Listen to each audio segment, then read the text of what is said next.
was really special to go to the school. I almost cried when the little kids were doing their sing-sing. That just always gets me, like when, especially like in Hawaii, when little kids do hula, when little kids do anything, I think it's so precious.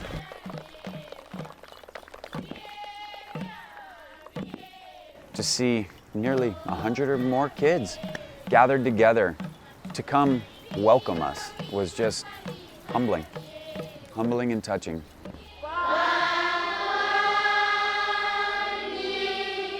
To walk through the gates of the primary school here and to see the vibrance of the people, from their clothing, from their traditional attire, to their school bags that they hand make, some of them representing the Southern Province flags, it was just amazing.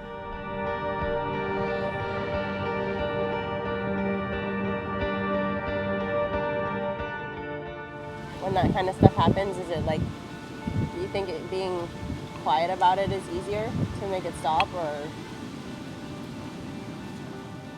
do people fight back, or not really? Right. What about the sisters? That's the sisters.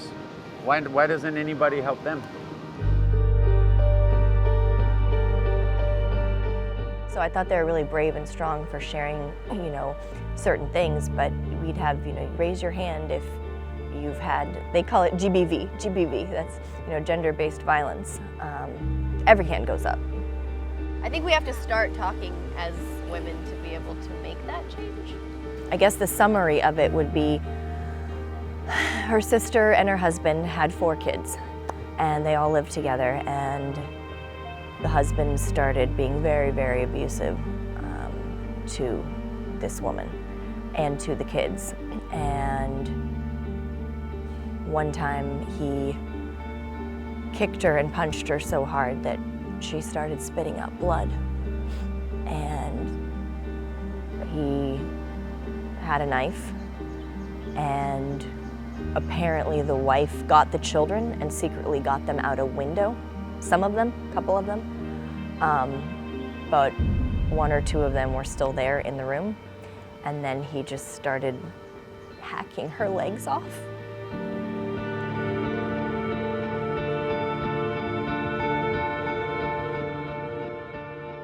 What they were most upset about is the man that murdered their sister lives in the day in the bush, but in the nighttime comes back to the village to harass them / stalk his kids because they have nowhere else to go, and so the oldest sister is taking care of them.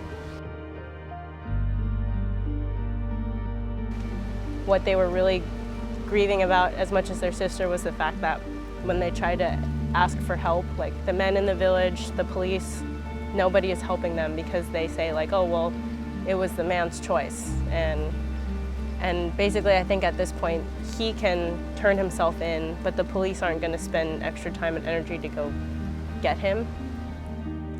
So the reason I'm telling this story is because they're next to ask for me and Malu. They said, would you please film us? Or if you can't film us, would you please tell our story so that other women feel like they're not alone, and so that people can understand what's going on here, and maybe if we create enough awareness that change can be made. That's what I hope, so that they don't have to deal with it too. Not only are the women in this village experiencing it, people in the embassy and government, all the women are experiencing the exact same thing. It's very prevalent here. Like I think the statistic is like 9 out of 10 women experience it, but I would venture to say it's like almost every woman. We don't see a lot of funding coming here to this level because we tolerate this kind of activities. So because we tolerate it, we don't make noise enough for the government to see that there's a need there, for funding to come here, for awareness to come, for education. Then we just sort of put a blind eye or a deaf ear to these kind of issues, and then how will the government know that we need this?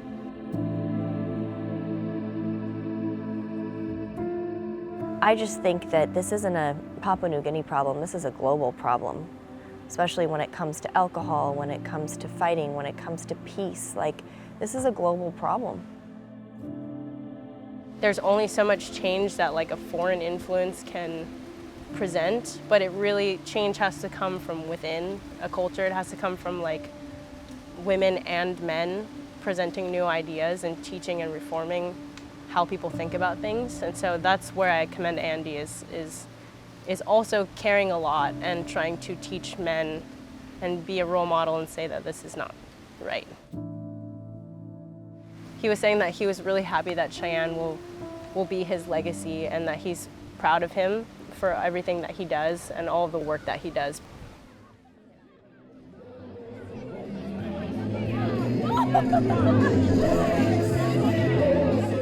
This trip has taught me how important listening is and how much that can just start that groundswell of change. And I think if you can teach women the mentality that no, you don't deserve this and you deserve better and that this is wrong, I think that's how you get the societal switch.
Try this pink paint, fluoro pink paint, in honor of the Pink Nose Revolution.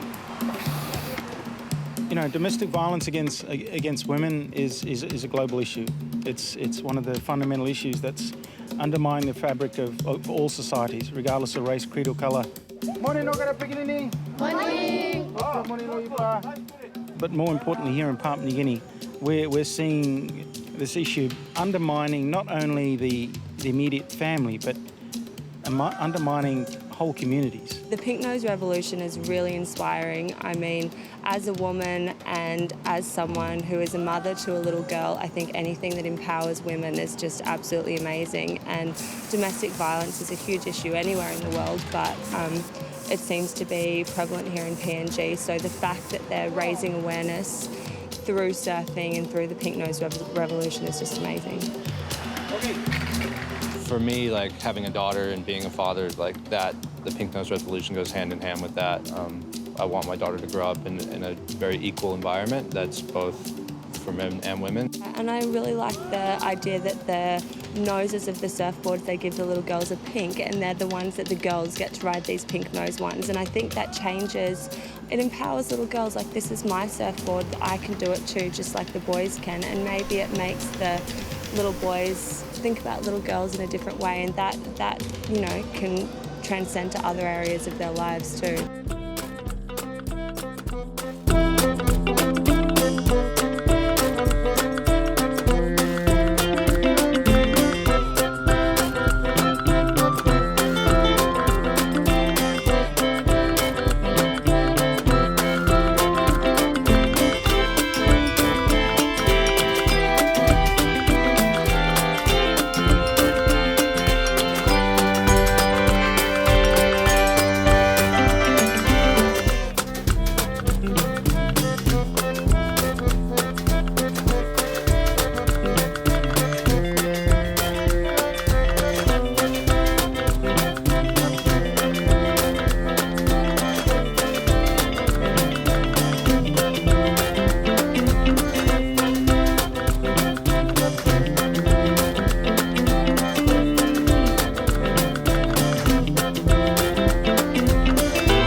You have 5 minutes. 5 minutes.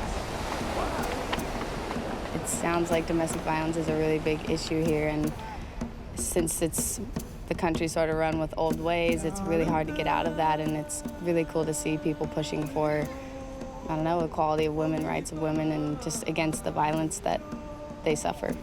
I witness lots of violence, like the men beating up the women really bad, so I see a couple of them, and it's not good. So it's really good that Andy is coming up with that pink nose riding boards, so the boys will learn respect of the women's.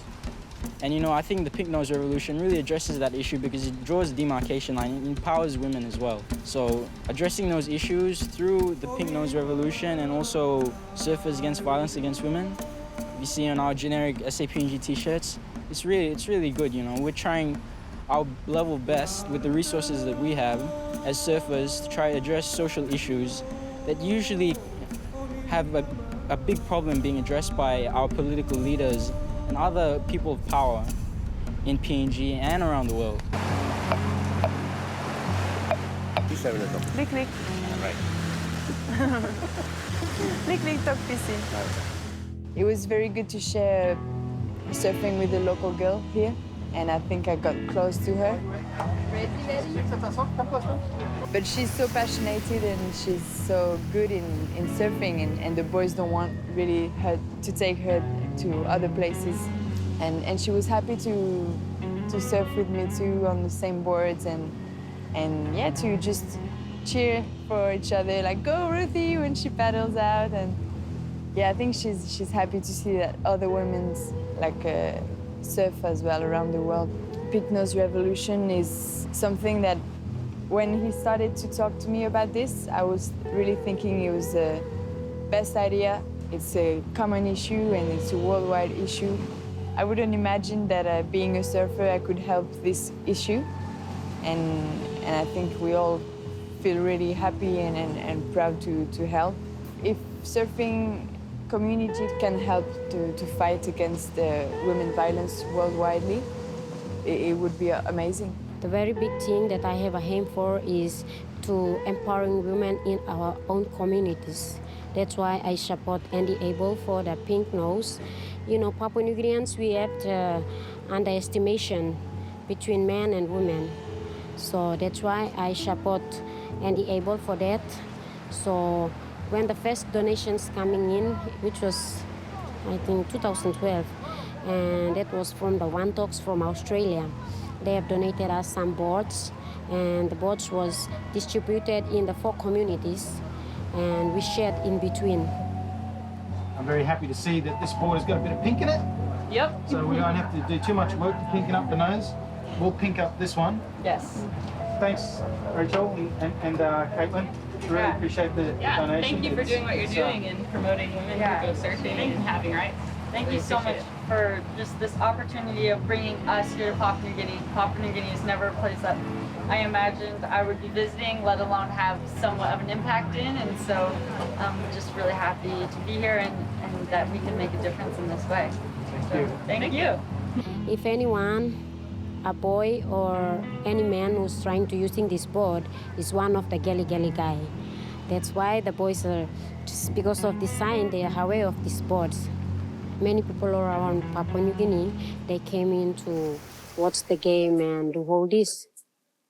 It's a big pride to us, and we can't believe that, but it's happened.